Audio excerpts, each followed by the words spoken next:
Olá, tudo bem, pessoal? Gustavo do Diário do TST para mais um vídeo. E no vídeo de hoje a gente vai falar um pouquinho de um agente em específico que está presente em praticamente 99% das indústrias e que preocupa de uma certa forma, né?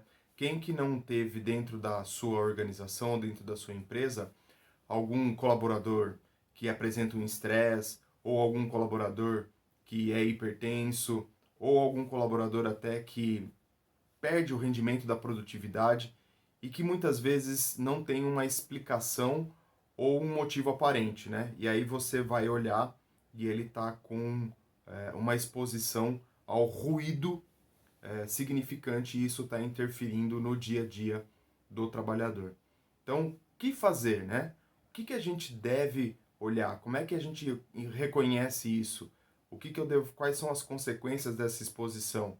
Então, trazer aqui para vocês um pouquinho da minha experiência e falar para vocês que o ruído ele afeta muito no dia a dia do trabalhador, né? Quem que não passou aí no dia num trânsito, um estresse, ou na volta para casa, onde no momento de relaxamento ou de descansar daquela jornada de trabalho, chega em casa mais estressado do que quando saiu da fábrica por conta de trânsito, de ruído que tem durante o trânsito e mesmo o ruído dentro da fábrica. Esse ruído, ele tem consequências para o trabalhador de maneira significativa, né? Então, a nossa NR15 no anexo 1 e no anexo 2, ele tem alguns limites de exposição ao ruído. Por exemplo, no ruído contínuo ou intermitente, você vai ver que a exposição lá, o limite de exposição sem proteção, ou seja, sem que seja feito sem utilização de EPI ou sem enclausuramento da sua fonte ruidosa, você vai ver que o limite lá são 85 decibéis numa jornada de 8 horas de trabalho. E muitas das vezes nós trabalhadores ou seus trabalhadores estão expostos a um ruído superior a isso. Então, esse ruído superior vai afetar a vida do ser humano ou a vida do seu trabalhador. A mesma coisa acontece com o ruído de impacto. Então, se você olhar lá no anexo 2 da NR15, ele vai falar que se você tiver ruídos de impacto na ordem de 120 decibéis, também há um limite de tolerância, ou seja, acima disso você está em um ambiente insalubre. E o que vai acontecer com esse colaborador, com esse trabalhador nessa condição? Ele vai começar, num primeiro momento, a ter uma perda auditiva, né? Gustavo, ele vai conseguir logo de cara ele vai conseguir entender isso ou vai conseguir perceber isso?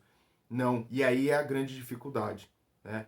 Os trabalhadores que estão expostos aos ruídos acima desses limites, eles não percebem ou não se adoecem logo quando estão expostos a esse agente. Isso vai levar um tempo e às vezes não vai demorar um mês, 2 meses e até anos para você perceber que esse colaborador está tendo uma perda auditiva.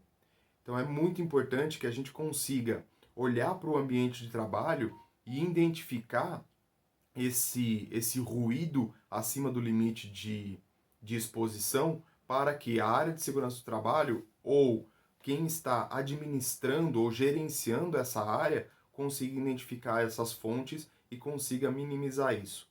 Como que eu faço isso?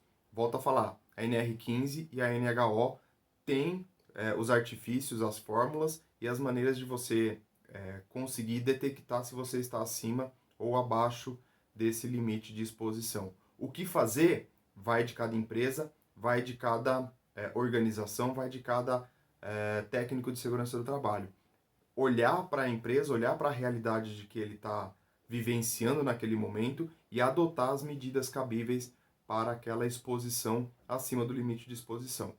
Só os colaboradores que estão acima do limite que a gente precisa olhar, não só eles, lógico, quando o ambiente está acima do limite de exposição, acima do limite de tolerância, significa que o ambiente é insalubre. Então, por obrigatoriedade, eu tenho que adotar algumas medidas. Mas, se o colaborador estiver exposto abaixo dos 85, o que eu faço, né? Você pode estar se perguntando, mas aí o ambiente deixa de ser insalubre e eu não preciso fazer mais nada? Não, muito pelo contrário. A NR15, ela no seu anexo 1 e no seu anexo 2, eles vão trazer para nós que existe um nível de ação. O que significa esse nível de ação? É como se fosse um alerta, como se fosse uma luz amarela num semáforo. Você tem que olhar para esse agente e começar a tomar ações para que esse ambiente não se torne insalubre, né? Então, é o ponto de atenção para que você comece a adotar medidas e essas medidas façam com que esse ruído fique abaixo do nível de ação e esse nível de ação você não vai ter problemas depois aí com o seu colaborador não vai ficar adoecido, enfim, não vai ter outros problemas. E qual é esse nível de ação? Para os ruídos de maneira contínua ou intermitente, o nível de ação são de 80 decibéis. Então, medi, identifiquei que o meu ruído está em 80 decibéis, eu vou tomar alguma ação. Qual é essa ação? N ações aí. Você pode enclausurar, você pode partir para um modo mais fácil, que é a adoção de EPI, enfim. Você vai ver as necessidades e as realidades da empresa e você vai adotar a medida de ação que cabe na situação que você está vivendo, né? Então isso é muito importante a gente ressaltar. Então, tanto no ruído de impacto quanto no ruído contínuo intermitente, você vai ter que tomar ações a partir de 80 decibéis. Você já tem que tomar alguma ação para que esse colaborador não fique exposto. O ambiente não é insalubre, mas tem uma tendência, ou ele é tendencioso a se tornar insalubre.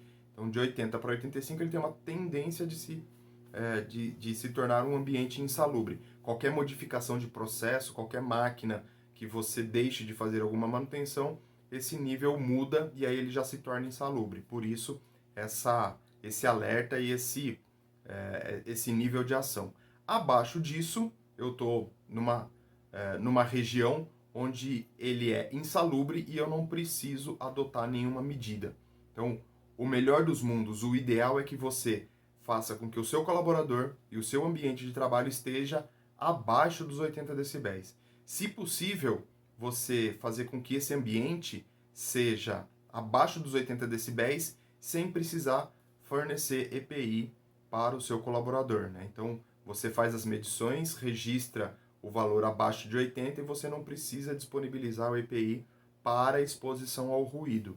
Esse é o melhor dos mundos, esse é o mundo ideal para quem tem ruído dentro do seu parque fabril, ou dentro da sua fábrica, ou dentro da sua produção, né? Então, essas são algumas dicas para que você possa olhar para o seu colaborador ou para o seu ambiente e enxergar esse ruído dentro da sua organização.